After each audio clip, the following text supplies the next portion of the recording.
corpse will be transported by express. Chapter 2. The tireless, resilient voice that had just lobbed the singular remark over the Bella Vista bar windowsill into the square was, though its owner remained unseen, unmistakable and achingly familiar as the spacious flower-box balconied hotel itself, and as unreal, Yvonne thought. But why, Fernando? Why would a corpse be transported by express, do you suppose? The Mexican taxi driver, familiar too, who just picked up her bags. There had been no taxi to tiny Guanajuato airfield, though. Only the bumptious station wagon that insisted on taking her to Bella Vista.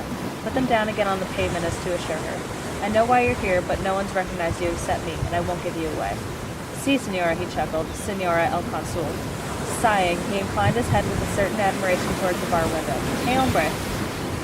On the other hand, damn it, Bernardo, why shouldn't it? Why shouldn't a corpse be transported by express? Absolutamente necesario. Just a bunch of Aladambara Bama farmers. The last was yet another voice. So the bar, open all night, the occasion was evidently full. Ashamed, numb with the nostalgia and anxiety, reluctant to enter the crowded bar, though equally reluctant to have the taxi driver go in for her. Yvonne, her consciousness so lashed by wind and air and voyage, she still seemed to be traveling, still sailing into Acapulco harbor yesterday evening through a hurricane of immense and gorgeous butterflies, swooping seaward to greet the Pennsylvania. At first it was though fountains of multicolored stationery were being swept out of the saloon lounge. Glanced defensively round the square, really tranquil in the midst of this commotion, of the butterflies still zigzagging overhead or past the heavy open ports, endlessly vanishing astern. There square, motionless and brilliant in the 7 o'clock morning sunlight, silent yet somehow poised, expectant, with one eye half open already. The merry-go-rounds, the Ferris wheel, lightly dreaming, looking forward to the fiesta later.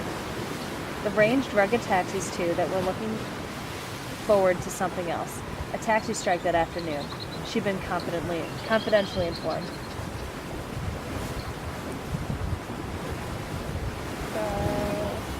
The Zolico was just the same in spite of its air of slumbering Harlequin.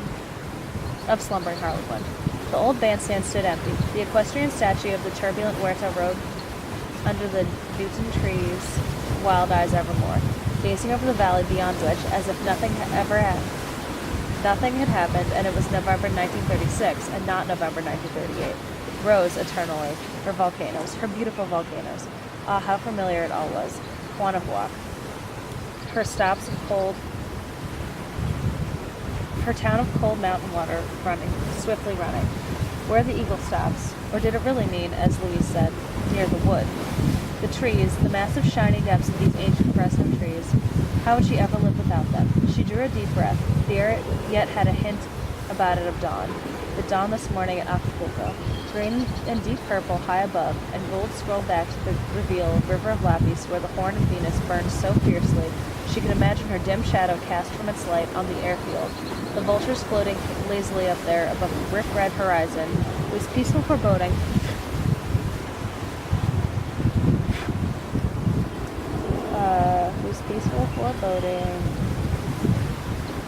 the little plane of Compañía Mexicana de Aviación had ascended. Like a minute red demon, winged emissary of Lucifer, the windsock below streaming out to its steadfast farewell. She looked in the Zolico with a long final look. The untenanted ambulance that might not have moved since she'd last been there. Outside the Servicio de Ambulancia within Cortez Palace, the huge paper posting strung between two trees which said, Hotel Bella Vista, Gran Baile Noviembre 1938 a beneficio de la Cruz Roja, los mejores artistas del radio en acción, no falta verde, beneath which some of the guests were returning home, pallid and exhausted as the music that struck up at this moment, and reminded her the ball was still proceeding. Then entered the bar silently, blinking, myopic in the swift, leathery, perfumed, alcoholic dusk, the sea that morning going in with her, rough and pure, the long dawn rollers advancing, rising, and crashing down the glide, sinking in colorless ellipses over the sand, while early pelicans hunting turned and dived, and turned and dived again into the spume, moving with precision of planets, the spent breakers racing back to their calm. Flotsam was scattered all around the beach. She had heard, from the small boats tossing in the Spanish Main, the boys, like young tritons, already beginning to blow their mournful conch shells. The bar was empty, however. Or rather, contained one figure. Still in his dress clothes, which weren't particularly disheveled, the consul, a lock of fair hair falling over his eyes, and one hand clasped in his short pointed beard, was sitting sideways with one foot on the rail of an adjacent stool at the small, right-angled counter, half leaning over it and talking apparently to himself. Why is that doing that? For the barman, a sleek, dark lad of about 18, stood a little distance against the glass partition that divided the room from yet another bar she remembered now, giving on a side street, and didn't have the air of listening. Yvonne stood there by the door, unable to make a move, watching, the roar of the planes still with her, the buffeting of wind and air as they left the sea behind, the roads below still climbing and dropping, the little town still steadily passing with their hump churches. Wanted with all its cobalt swimming pools rising again obliquely to meet her. But the exhilaration of her flight, of mountain piled on mountain, the terrific onslaught of sunlight while the earth turned yet in shadow, a river flashing, a gorge winding darkly beneath, the volcanoes abruptly wheeling into view from the glowing east. That was pretty cool.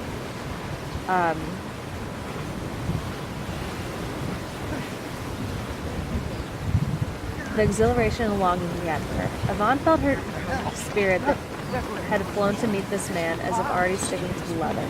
She saw she was mistaken about the barman. He was listening after all. That is, what he mightn't understand what Joffrey, who, she noticed, was wearing no socks, was talking about. He was waiting, his toweled hand overhauling the glasses even more slowly, for an opening to say or do something.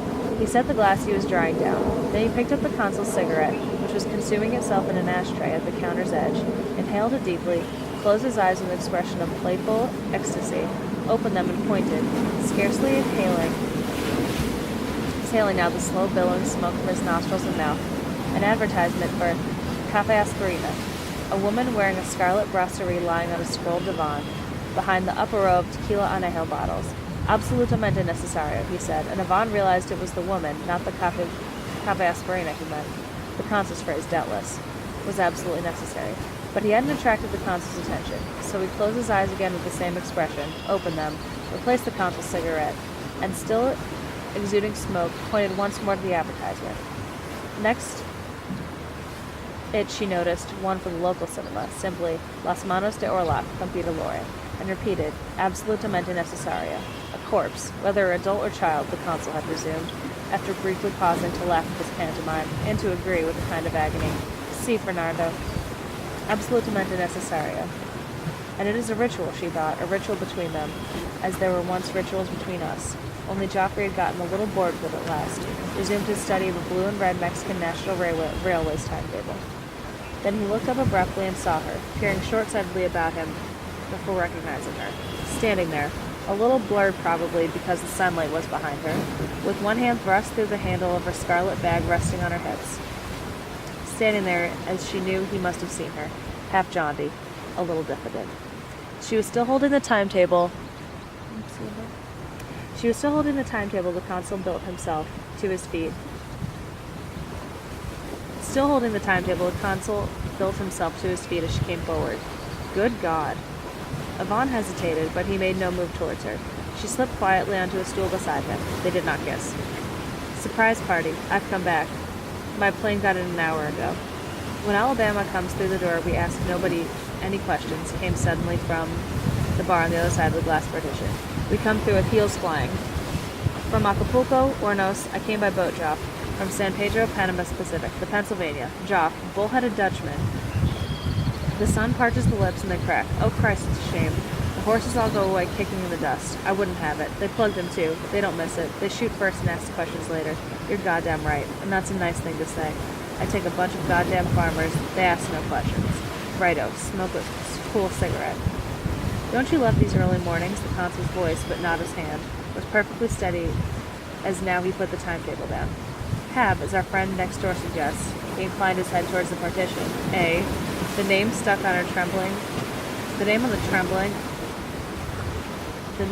the trembling, awkward, and rejected cigarette struck her. Alas, the consul was saying with gravity, Hornos. But why come via Cape Horn? It is A bad habit of wagging its tail, sailors tell me. Or does it mean ovens? Calle Nicaragua, 52. Yvonne pressed a tostón on a dark god, by this time in possession of her bags, who bowed and disappeared obscurely. What if I didn't live there any longer? The consul, sitting down again, was shaking so violently that he had to hold the bottle of whiskey he was pouring himself a drink from with both hands. Have a drink? Or should she? She should, even though she hated drinking in the morning, she undoubtedly should. It was what she had made up her mind to do if necessary. Not to have one drink alone, but a great many drinks with the consul. But instead she could feel the smile leaving her face as she was struggling to keep back the tears she had forbidden herself on any account. Thinking and knowing, Joffrey knew what she was thinking. I was prepared for this. I was prepared for it. You'll have one and I'll share, she found herself saying. As a matter of fact, she had been prepared for almost anything. After all, what could one expect? She had told herself all the way down the ship, a ship because she would have time on board to persuade herself her journey was neither thoughtless nor precipitate, and on the plane when she knew it was both, that she should have warned him, that it was abominably unfair to take him by surprise.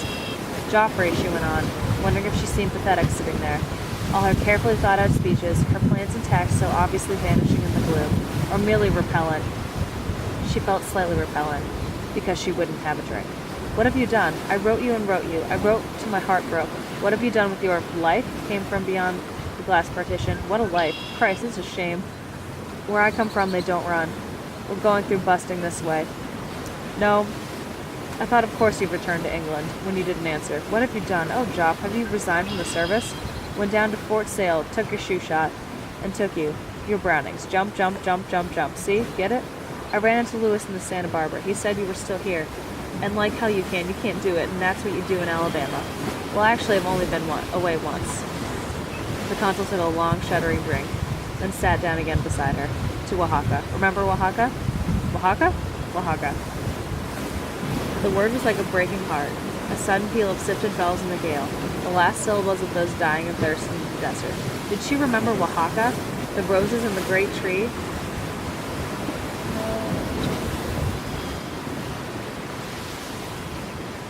Was that the dust in the buses to Edla and Nochiblan, and damas acompañadas de un caballero gratis? Or at night their cries of love, rising into the ancient fragrant Mayan air, heard only by ghosts. In Oaxaca they had found each other once. She was watching the consul, who seemed less in the defensive than in process, while straightening out the leaflets on the bar, changing mentally from the part played for Fernando to the part he would play for her. Watching him almost with amazement. Surely this cannot be us, she cried in her heart suddenly. This cannot be us. Say that it is not, somebody. This cannot be us here. Divorce. What did that word really mean? She looked it up in the dictionary on the ship. To sunder, to sever. And divorced meant sundered, severed. Oaxaca meant divorce. They had not been divorced there, but it was where the consul had gone when she left, as if into the heart of the sundering, of the severance. Yet they had loved each other. Yet they had loved one another. But it was as though their love were wandering over some desolate cactus plain, far from here, lost, stumbling and falling, attacked by wild beasts, calling for help, dying, to sigh at last, with a kind of weary peace. Oaxaca. The strange thing about this little corpse of Yvonne, the consul was saying, is that it must be accompanied by a person holding his hand. No, sorry. Apparently not his hand. Just a first-class ticket. He held up, smiling, his own right hand, which shook with a movement of wiping chalk from an imaginary blackboard. It's really the shakes that make this kind of life insupportable, but they will stop. I was only drinking enough so they would. Just the necessary, the therapeutic drink. Yvonne looked back at him. But the shakes are the worst, of course, he was going on. You get to like the other after a while, and I'm really doing very well. I'm much better than I was 6 months ago. Very much better than I was, say, in Oaxaca. Noticing a curious, familiar glare in his eyes that always frightened her. A glare turned inward now, like one of those somberly brilliant cluster lamps down the hatches of the Pennsylvania on the work of unloading, only this was a work of exploitation. And she felt a sudden dread lest this glare, as of old, should swing outward, turn upon her. God knows I've seen you like this before, her thoughts were saying, her love was saying, through the gloom of the bar. Too many times for it to be a surprise anyhow. You were denying me again. But this time there is a profound difference. This is like an ultimate denial. Oh, Joffrey, why can't you turn back? Must you go on and on forever into this stupid darkness, seeking it even now where I cannot reach you, ever on into the darkness of the sundering, of the severance? Oh, Joffrey, why do you do it?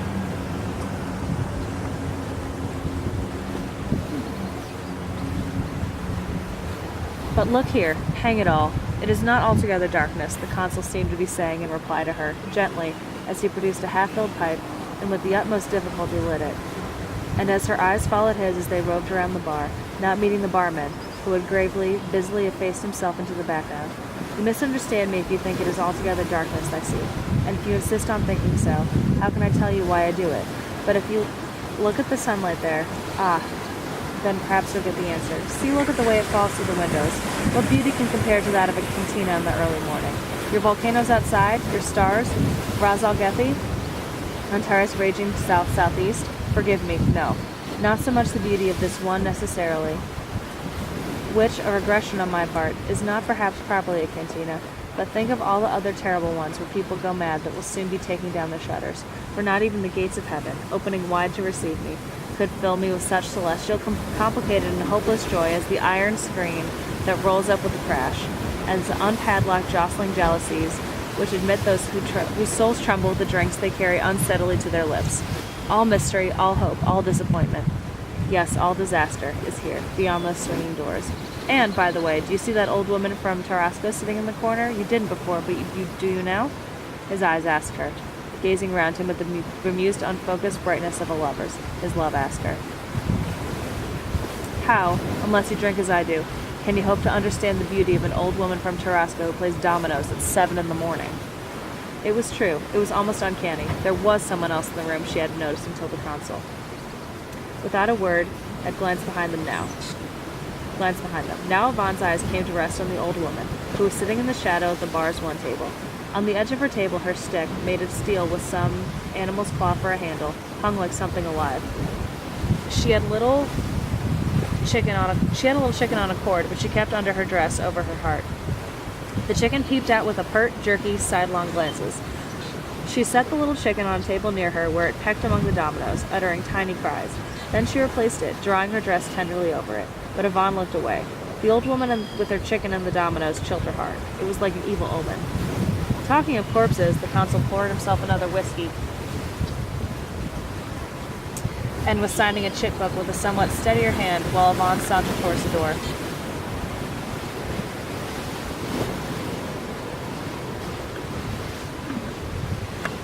Personally, I'd like to be buried next to William Blackstone.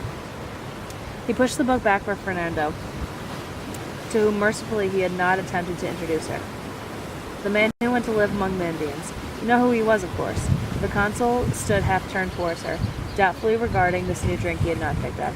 Christ, if you want it, Alabama, go ahead and take it. I don't want it, but if you wish it, you go and take it. Absolutamente necessario. The consul loved half of it.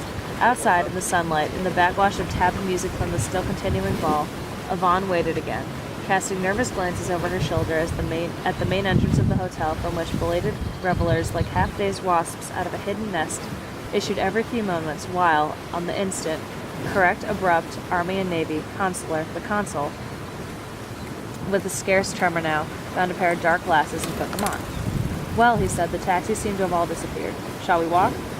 Why, what's happened to that car? So confused by apprehension of meeting any acquaintance was she, Yvonne had almost taken the arm of another man wearing dark glasses, a ragged young Mexican leaning against the hotel wall, to whom the consul, slapping his stick over his wrist and with something enigmatic in his voice, observed, Buenas tardes, senor. Yvonne started forward quickly.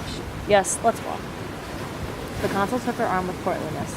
The ragged Mexican with the dark glasses had been joined, she noticed, by another man with a shade over one eye and bare feet who had been leaning against the wall further down, to whom the consul had also remarked, Buenas tardes.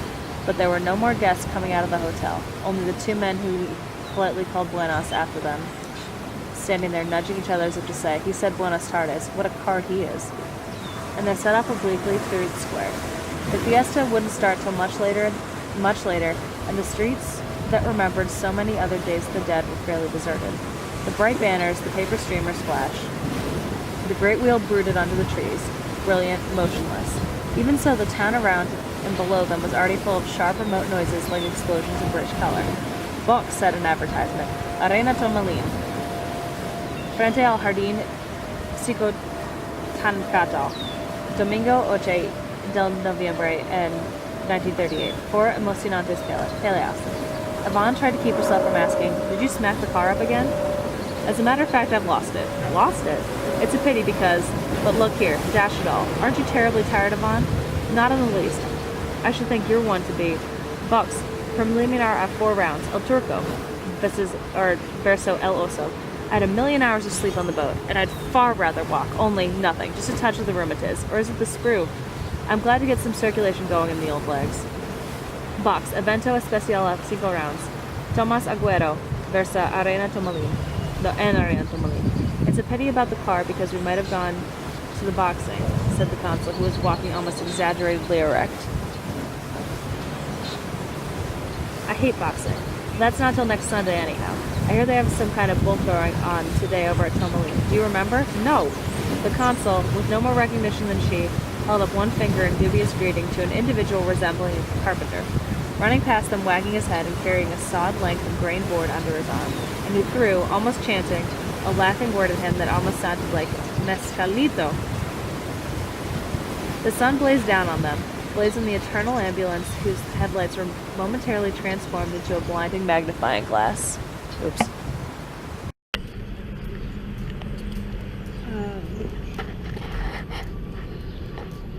The sun blazed down on them, blazed on the eternal ambulance whose headlights were momentarily transformed into a blinding magnifying glass.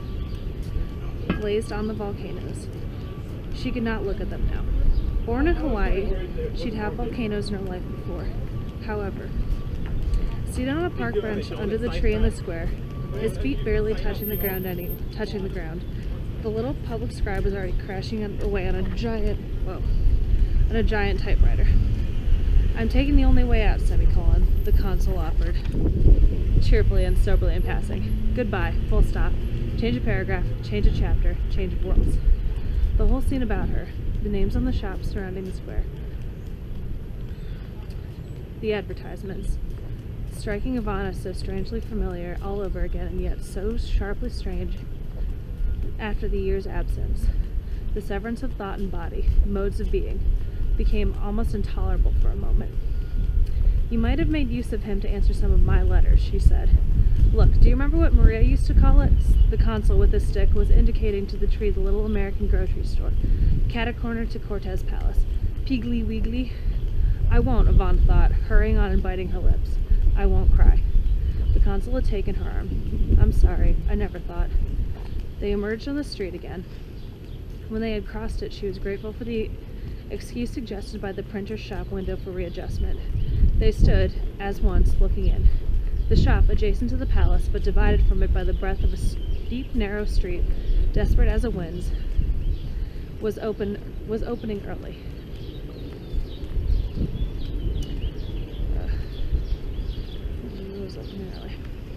From the mirror within, an ocean creature so drenched and coppered by sun and winnowed by sea wind and spray looked back at her and seemed, even while making the fugitive motions of Yvonne's vanity, somewhere beyond human grief charioting of surf.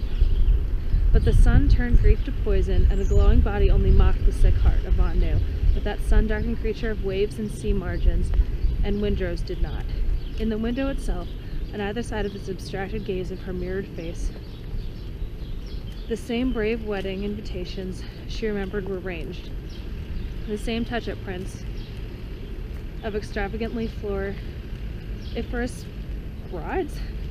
But this time there was something she hadn't seen before, which the consul now pointed out with a murmur of strange. Peeping closer, a photographic enlargement, purporting to show the disintegration of glacial deposit in the Sierra Madre, of a great rock split by forest fires. This curious and curiously sad picture, to which the nature of other exhibits lent an added iconographic poignance, set behind and above the already spinning flywheel of the presses, was called La Despedida. They moved on past the Cortez Palace, then down its blind side began to descend the cliff that traverses it widthways. Their path made the shortcut to the Calle Terra de Fuego, which curved below to meet them at the cliff. But the cliff was little better than a rubbish heap. Oops.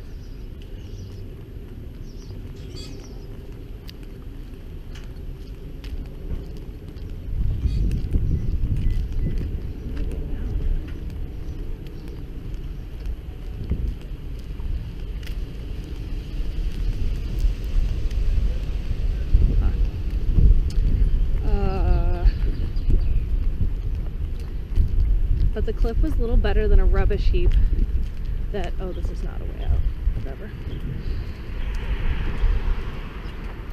The cliff was no better than a rubbish heap with smoldering debris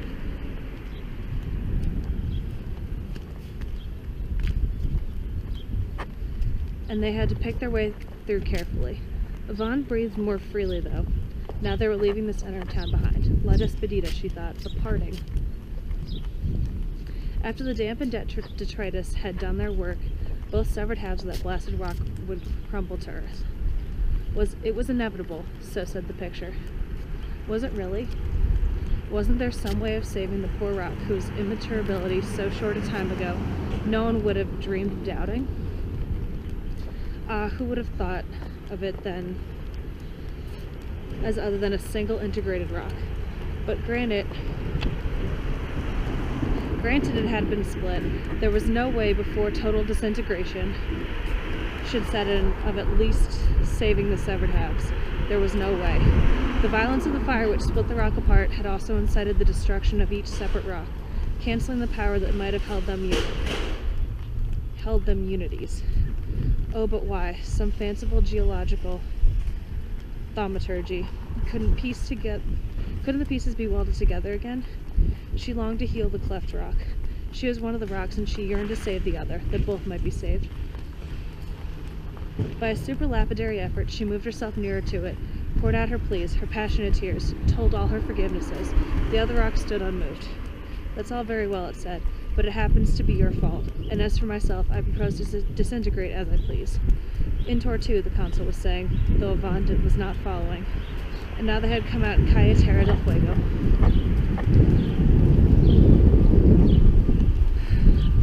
Itself, a rough, narrow, dusty street that, deserted, looked quite familiar. The consul was beginning to shake again. Joffrey, I'm so thirsty, why don't we stop and have a drink? Joffrey, let's be reckless this once and get tight together before breakfast. Yvonne said neither of these things. The street of the Land of Fire. To their left, raised high above road level, were uneven sidewalks with rough steps hewn in them. The whole little thoroughfare, slightly humpbacked in the center where the open sewers had been filled in, was banked sharply down to the right as though it had been once side-slipped in an earthquake.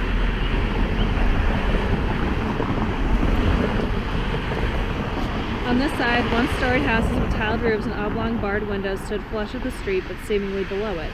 On the other, above them, they were passing small shops. Sleepy, they're mostly opening, or, like the Molino Par Nixtamal Morelense, open. Harness shops, a milk shop under it signed Letteria, brothel, sometimes someone insisted it meant, and she hadn't seen the joke. Dark interiors, it's funny, dark interiors with strings of tiny sausages, chorizos, hanging over the counters where you could also buy goat cheese or sweet quince wine or cacao, into which one of the consul was now, with a momentito disappearing. Just go and I'll catch you up. I won't be a jiffy. Yvonne walked on past the place a short distance, then retraced her steps. She had not entered any of these shops since their first week in Mexico, and the danger of being recognized in the arbitraries was slight. Nevertheless, representing her tardy impulse to follow the consul in, she waited outside, restless as a little yacht turning at anchor. The opportunity to join him ebbed. A mood of martyrdom stole upon her. She wanted the consul to see her when he emerged, waiting there, abandoned and affronted. But glancing back the way they had come, she forgot Joffrey in an instant. It was unbelievable. She was in Coahuanac again.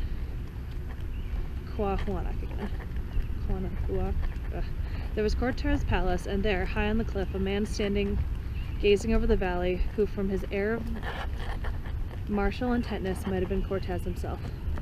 The man moved, spoiling the illusion. Now he looked less like Cortez than the poor young man in the dark glasses who'd be leaning against the wall of the Bella Vista. "You are a man who, much like Vine," now issued powerfully from the arboreturist into the peaceful street, followed by a roar of incredibly good-humored but ruffianly male laughter. "You are Diablo." There was a pause in which he heard the consul saying something. "Eggs," the good-humored voice again. "You, 2 Diablos. You, 3 Diablos." The voice cackled with glee. "Eggs. Then, who is the beautiful lady?" "Aye, you are 5 Diablos. You are eggs." Ludicrously followed the consul, who appeared at this moment, calmly smiling, on the pavement above Yvonne. "In Tortu," he was saying, as, steadier again, he fell into step beside her. "The ideal university, where no application whatsoever, so I have heard, on good authority, nothing, not even athletics, is allowed to interfere with the business of, look out, drinking." It came sailing out of nowhere, the child's funeral, the tiny lace-covered coffin, followed by the band, 2 saxophones, a bass guitar, a fiddle, playing of all things La Cucaracha. The woman behind, very solemn, while several paces back a few hangers-on were joking, straggling along in the dust, almost at a run. They stood to one side, while the little cortege slanted swiftly in the direction of the town. The banking of the streets now became less acute, and the sidewalks and the shops dropped away.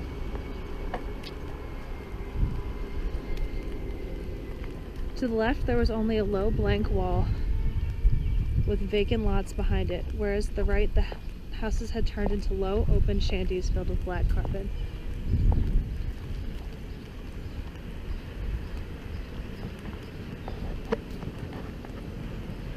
Yvonne's heart, that had beat struggling with an insufferable pang, suddenly missed a beat. Though one might not think if they're approaching the residential district, their own terrain. "Do look where you're going, Joffrey." But it was Yvonne who had stumbled rounding the right-angled corner in the Calle Nicaragua. The consul regarded her with that expression as she stared up into the sun at the bizarre house opposite them near the head of the street, with 2 towers and a connecting catwalk over the ridgepole, at which someone else, a peon with his back turned, was also gazing curiously. "Yes, it's still there. It hasn't budged an inch," he said. And now they had passed the house to the left with its inscriptions on the walls she didn't want to see, and were walking down the Calle Nicaragua. Yet the street looks different somehow. Yvonne relapsed into silence again. Actually, she was making a tremendous effort to control herself. What she could not have explained was that recently in her picture of Quanahuac, this house hadn't been here at all. On the occasions imagination had led her with Joffrey down the Calle Nicaragua lately, never once, poor phantoms, had they been confronted with Jacques Zaccoli. It had vanished some time before, leaving not a trace. It was as if the house had never existed. Just as in the mind of a murderer, it may happen, some prominent landmark in the vicinity of his crime becomes obliterated, so that on returning to the neighborhood, once so familiar, he scarcely knows where to turn. That's cool. But the Calle Nicaragua didn't really look different. Here it was, still cluttered up with large, gray, loose stones, full of the same lunar potholes, and in that well-known state of frozen eruption that resembled repair, but which in fact only testified facetiously to the continued deadlock between the municipality and the property owners here over its maintenance. Calle Nicaragua, the name, despite everything, sang plangently within her. Only that ridiculous shock at Jacques' house could account for her feeling, with one part of her mind, calm as she did about it. The road, broad, sidewalkless, ran with increasing steepness downhill, mostly between high walls overhung by trees, though at the right moment there were little carbon shanties to the right, down to a leftward curve, some 300 yards away, where roughly the same distance again above their own house it was lost from sight. Trees blocked the view of low, rolling hills. Nearly all the large residences were on their left, built far back from the road towards the barranca in order to face the volcanoes across the valley. She saw the mountains again in the distance through a gap between the 2 estates. A small field bounded by a barbed wire fence and overflowing with tall, spiny grasses tossed wildly together as by a big wind that had abruptly ceased. There they were, Popocatépetl and Ixtaquihuatl, remote ambassadors of the Mauna Loa, Mokuanweoweo.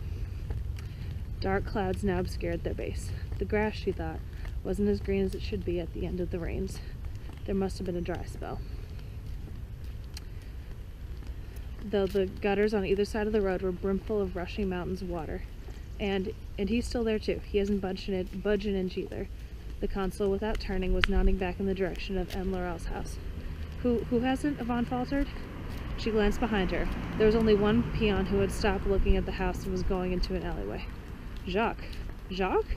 That's right. In fact, we've had terrific times together. We've been slapped through everything from Bishop Berkeley to the 4 o'clock Miribales Jalapa. You do what? The diplomatic service. The consul had paused and was lighting his pipe. Sometimes I really think there's something to be said for it.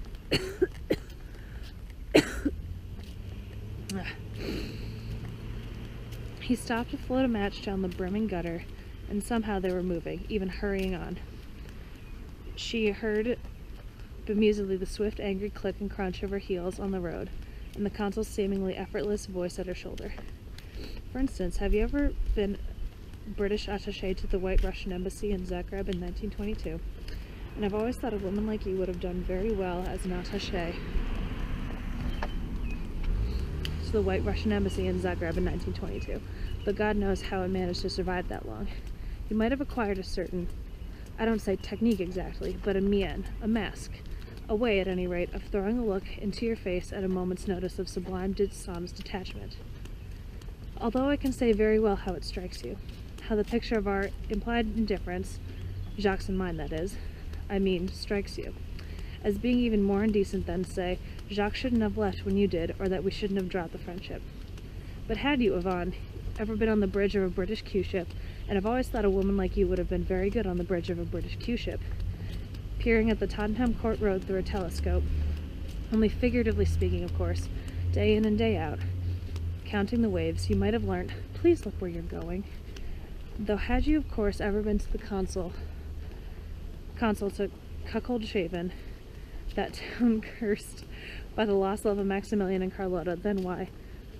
But I don't think I finished about the little corpse.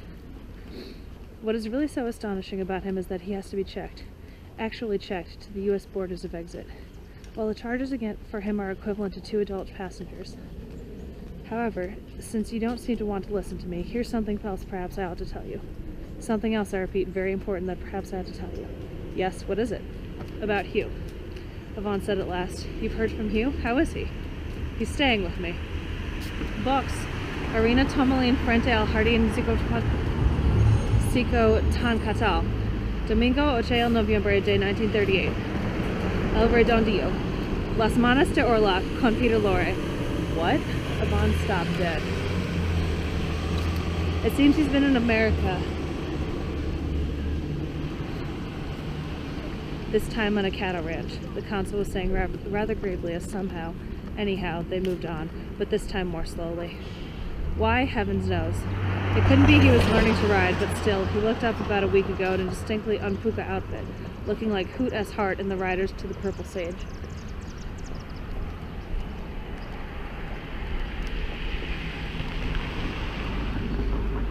Apparently he teleported himself, or been deported, from America by cattle truck. I don't pretend to know how the press gets by on these matters, or maybe it was a bet. Anyhow, he got as far as Chihuahua with the cattle, and some gun-running, gun-toting pal by the name of Weber? I forget anyhow. I didn't meet him. Flew him the rest of the way. The consul knocked out his pipe on his heel, smiling. It seems everyone comes flying to see me these days. But Hugh, I don't understand. He lost his clothes en route, but it wasn't carelessness, if you can believe it. Only that they wanted to make him pay higher duty at the border than they're worth. So quite naturally, he left them behind. He hadn't lost his passport, however, which is unusual perhaps because he's still somehow with, though I haven't the foggiest in what capacity, the London Globe. Of course you know he's become quite famous lately, for the second time, in case you weren't aware of the first. Did he know about our divorce? Yvonne managed to ask. The consul shook his head. They walked on slowly, the consul looking at the ground. Did you tell him? The consul was silent, walking more and more slowly. "What did I say?" he said at length. "Nothing, Joff." "Well, he knows now we're separated, of course." The consul decapitated a dusty Coquelicot poppy growing by the side of the gutter with his stick, but he expected us both to be here. I gather he has some idea we might let... But I avoided telling him the divorce had gone through. That is, I think I did. I meant to avoid it. So far as I know, honestly, I hadn't gotten around to telling him when he left. Then he's not staying with you any longer. The consul burst out in a laugh that became a cough. Oh, yes, he is. He most certainly is. In fact, I nearly passed out altogether under the stress of his salvage operations, which is to say he's been trying to straighten me out. Can't you see it? Can't you recognize his fine Italian hand? And he almost literally succeeded, right off with some malevolent strychnine compound he produced. But, just for one moment, the consul seemed to have difficulty placing one foot before another. To be more concrete, actually, he did have a better reason for staying than to play Theodore Watts Dunton, to my Swinburne. The consul decapitated another poppy. Mute Swinburne. He got wind of some story while vacationing on the ranch and came after it here like a red rag after a bull. Didn't I tell you that? Which, didn't I say so before, is why he's gone off to Mexico City. After a while, Yvonne said weakly, scarcely hearing herself speak, "Well, we may have a little time together, mayn't we?" "Quien sabe?" "But you mean he's in the city now," she covered hastily. "Oh, he's throwing up the job. He might be home now. At any rate, he'll be back today, I think. He says he wants action. Poor old chap. He's wearing a very popular front indeed these days." Whether the consul was being sincere or not, he added, sympathetically enough it sounded, "and God alone knows what will be the end of that romantic little urge in him." "And how will he feel," Yvonne asked bravely all at once, "when he sees you again?" "Yes, well, not much difference, not enough time to show.